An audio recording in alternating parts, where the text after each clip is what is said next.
everyone, so today I have a review for two of the most popular Revlon foundation, which is the Revlon PhotoReady and the Revlon Colorstay foundation. Alright, so first of all, let's talk about the shade. Now, Revlon Colorstay is very popular for having a really wide range of shades. So it has 20 shades worldwide. However, depending on the demographic of the country you live in, you may or may not find the 20 shades. For example, here in Singapore, I believe you can only find 6 to 7 shades, so it's pretty limited. And the PhotoReady one also has the same problem. It has 16 shades worldwide, however it only has 7 shades here in Singapore. And I purchased the color 6 medium beige in Revlon PhotoReady, and I purchased the color 200 natural beige in Revlon Colorstay, which I believe this one is a little bit lighter than this one. Now, I am NC25, that's just my color reference, and the Revlon PhotoReady in 6 medium beige is just slightly too dark for me. However, I still can work with it, and my exact match is actually the natural beige. However, this has a lot more pink undertone than this one. This has a nice yellow undertone. So yes, you can see that the difference is pretty apparent. This is a lot yellow than this one. Yeah, so I thought that's just quite interesting for us to know about the shade range. Let's start the review by doing a demo for each of the foundation so that you can see how the foundation works in action. Okay, so I'm going to start with the Revlon Colorstay, and the color that I'm using is natural beige. I think this is a perfect match for my NC25 skin. And now the foundation doesn't have any pump, which is like a great trouble to pour at the back of your hand because you will end up wasting lots of products. But I can deal with that. And I don't know why, but Revlon doesn't really want to create a pump for the foundation, and a lot of people have been complaining about that.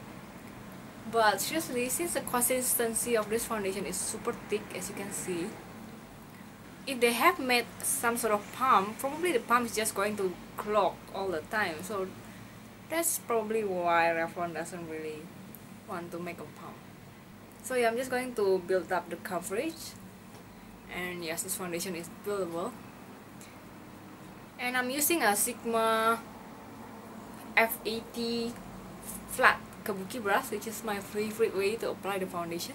Alright, so that's the Revlon Colorstay foundation on the left side of my face, so you are viewing right. Right now I'm going to move on with the PhotoReady foundation. Now this one is a little bit too dark for me at the moment. I'm using 6 medium beige just because when I wanted to purchase this foundation, they only have shade 4 and shade 6. And typically I'm in shade 5, which is natural beige in Revlon. But I go with a darker one just because I prefer to have a darker foundation than a lighter foundation. That's just my personal preference. So I'm just going to pump it out at another area at the back of my hand. Now what I love about this foundation is that first of all, it has a pump, so it is a lot more hygienic and easier to work with. And secondly, the pump is not something that you cannot control. You have to use like 1 whole pump, 2 whole pump and all that. Now this foundation you can really control the pump. I show you. See, so you don't have to really be using lots of foundation. My favorite way to apply it is actually to use a 190 brush or like a traditional foundation brush. And I'm just going to take up a little bit and apply that to my face. Now, although I said that the color is a little bit too dark for me, I think it does works pretty well as well. Now this foundation blends a little bit easier than the Colorstay one, and the consistency is not as thick. And a lot of people have been saying that there are lots of glitter particles in this foundation. And as you can see, and now I have a natural lighting, I don't really see any of the glitter particle on my face. I don't think the camera can pick it up, but yes, I can see all the glitter particle at the back of my hand.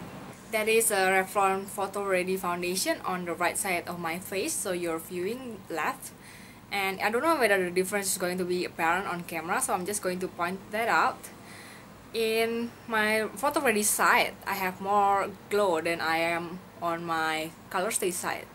The Colorstay looks a lot thicker in person. I can really see that I wear some sort of foundation here.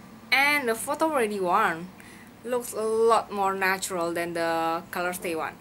Now this has a powdery finish. I can really see on my hand mirror here that this really has a powdery finish. While this has more on a natural finish. It's a little bit more dewy as when I first applied it.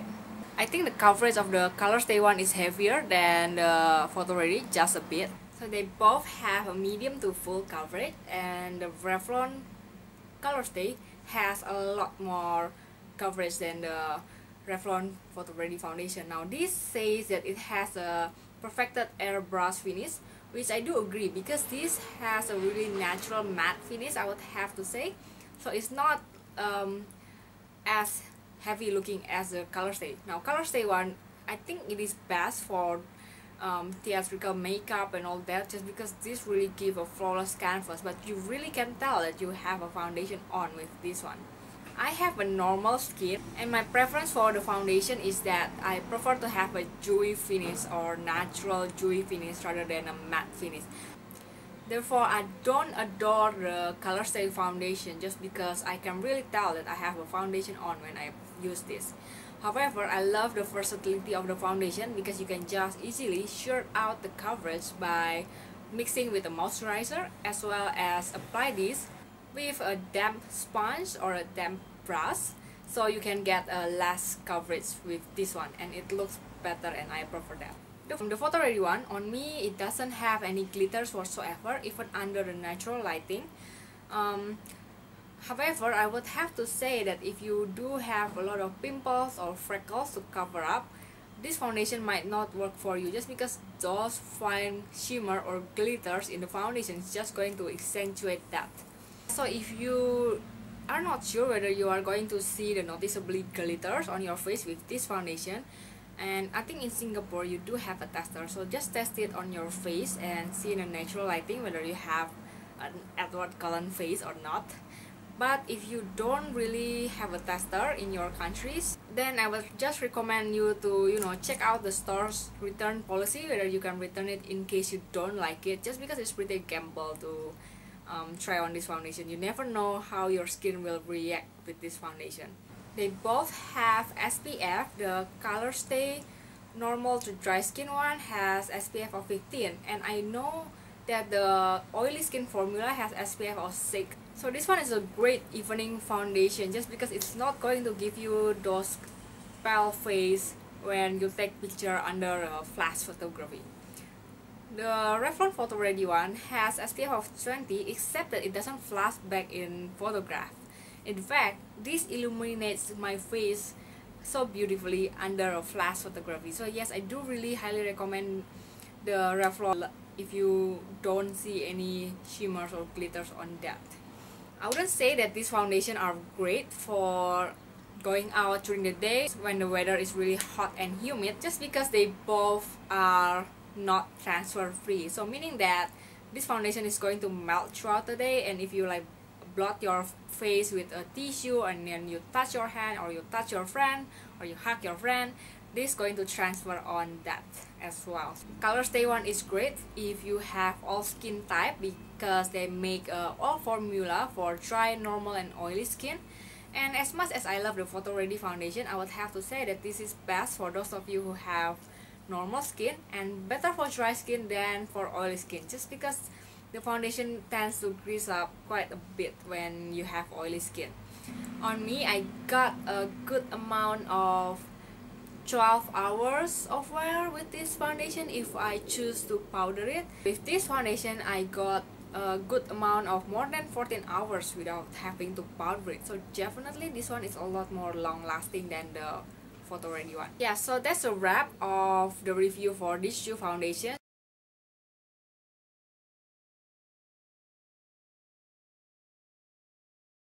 Whether you have a oily, normal or dry skin, and depending on your foundation preference, whether you prefer a matte, natural or dewy finish, Revlon does make a foundation for you. So check out these two foundation, and I really hope that this review is somewhat insightful if you would like to purchase the foundation. So yes, thank you very much for watching, and I'll see you in my next video. Bye.